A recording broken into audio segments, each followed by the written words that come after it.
Hey there, I'm Kimberly. Welcome back to another Q&A Thursday. I hope that you're having a fantastic day and I am happy to be with you today. Let's get started with our Q&A. I've got a good one for us today, so here goes. I've given the Speak Life badges. I've said everything in the scripts. I've been patient. I believe the best about her. I just can't get through to this kid. She still storms off, slams the door, she still rolls her eyes. What am I doing wrong? Wow, there are so much that we could say as to why your son or daughter is still slamming doors and rolling their eyes. You might explain it away as drama. Oh, the drama in our house. Yes, some of our kids' personalities are prone to drama. You may say, she knows how to push all my buttons. Slamming doors and rolling eyes doesn't just happen overnight. They don't just wake up one day and say, I'm going to slam my doors today at mom and dad. That response is a result of what has been building up. Maybe they're feeling unloved or unheard. Maybe they're feeling disrespected or judged. Maybe they're struggling with feeling not good enough, not measuring up. Maybe they feel like you just don't understand them. You certainly don't mean for them to feel unloved or unheard. You don't mean for them to feel disrespected or judged. But somehow it may be coming across as that. Ask yourself, what did I say? What have I been saying that is making my son or daughter feel unloved and not good enough? How are my actions, my body language, my tone of voice making her feel unheard and disrespected? Let's remember perceptions and expectations. As mom and dads, we perceive our children and parenting through our own lenses. All that we know, how our parents did or didn't raise us, how we feel we should parent, how we see other people parent, what we read in books. We have expectations for our kids, such as what they should or shouldn't do and how they should or shouldn't behave. Mix all of that with strong belief and hope that they can achieve and be something great. Well, our children begin to make their own perceptions too.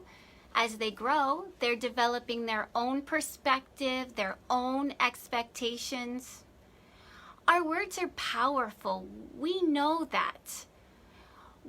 But our actions may sometimes communicate more than our words do. Actions prove whether they are loved or accepted. For example, walking away when they're trying to talk to us, looking annoyed, or don't bother me, I'm busy now. I don't have time to listen to your story right now. They can perceive that they aren't important to us. When we don't look them in the eye, they may perceive that as not feeling listened to and not being heard. If we say mean things, I've had one child say to me that mean things are pushing and shoving with our words. Not just our actions, but with our words is pushing and shoving. We could say mean things whether out of our own expectations that aren't met or our own frustrations or our stress. But our children can perceive that as, Mom, Dad, they're mad at me. I'm not good enough. I messed up. If we're too busy or preoccupied to spend time with our kids, to stop and play, to take them on dates, to give quality attention, our kids could perceive that as not being worthy or loved.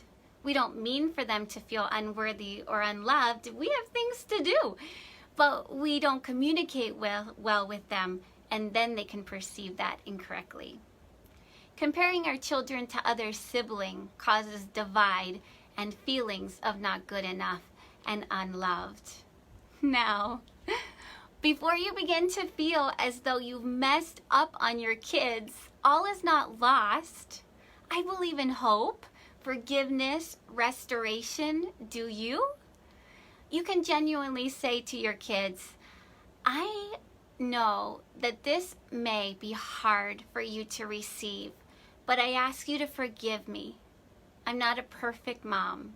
I'm not a perfect dad. I know that you look up to me as your parent. You've expected me to do things right. You've looked to me for unconditional love and acceptance, and I've failed you in that. I've misused my words. I've overworked. I've gotten frustrated over expectations that I didn't even clearly communicate to you. All out of my own expectations, stress, overwhelm, and misperceptions. Not because you aren't good enough or worthy enough or worth loving. It's quite the opposite. I love you with all of my heart. I'd do anything for you.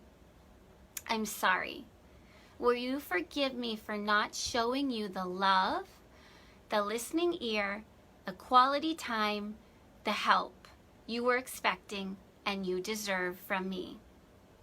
Ultimately, it's up to them to accept your apology and to forgive. Regardless of their response, Mom and Dad, you are responsible to be intentional at making things right again and to change. Your new actions must reflect it. You can try to turn the whole Titanic at once, or you can make a little intentional changes, such as stopping what you're doing, smiling, looking them in the eyes, and listening. Say to yourself, I care about what she has to say. I want to listen right now. I choose to focus. I know that may sound silly, but when I'm in the kitchen and I'm lost in my own thoughts and I'm brainstorming and I get interrupted, sometimes I don't want to be interrupted. In those moments, I have to say to myself that because too many times already I've communicated to my kids, I don't care, don't bother me right now, I don't have time for you. And that's not what I want. I want them to always know that they can come to me to talk and I will give them a listening ear. Remember how I told you during last week's Q&A Thursday that I gave my kids permission to tell me when I've hurt them? Well, that's one of the things that they told me, is that when they come to me, especially in the kitchen, they feel like I don't want to listen and I don't have time for them. Another thing that you can do is to keep short accounts. Remember, all of this is to help our kids to stop slamming the door, stop rolling the eyes, but to really listen, to really hear each other's hearts. So keep short accounts. Make things right away. Don't stay angry with each other. If she goes to her bedroom, or if your son goes to his bedroom and slams the door, give them a minute to calm down, yourself a minute to calm down, and then go back to the door and ask to talk. Make it right away. Commit to uninterrupted time spent with them each day. Get down, play Legos, play a board game, go for a walk together, swing together, kick a ball, do whatever they want to do.